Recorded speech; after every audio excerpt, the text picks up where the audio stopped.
कंब शहदादकोट ज़िले में ज़रई पानी जी खोट ख़िलाफ़ हारी ऐं आबादगार रस्तनि ते अची विया बाईपास रोड वटि धरणो गाॾियुनि जूं कतारूं लॻी वियूं। ज़िले जे मुख़्तलिफ़ तालुक़नि मां हारीन ऐं आबादगारनि काफ़िलनि जी सूरत में कंबर अची बाईपास वटि धरणो हंयो, जंहिं सबबि रोड ब्लॉक थी वियो ऐं ॿिन्ही तरफ़नि गाॾियुनि जूं कतारूं लॻी वियूं। धरणे में शरीक माण्हू पाणी नाहे छो भला, करबला करबला जा नारा हणी रहिया आहिनि।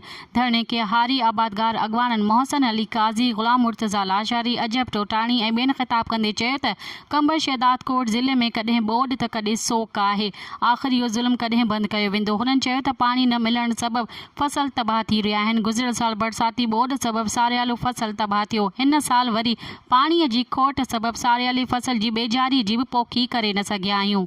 मज़ीद ख़बरनि ऐं तफ़सीलात लाइ विज़िट कयो असांजी वेबसाइट www.awamiNewsHD.com ऐं ॾिसंदा रहो अवामी न्यूज़ HD।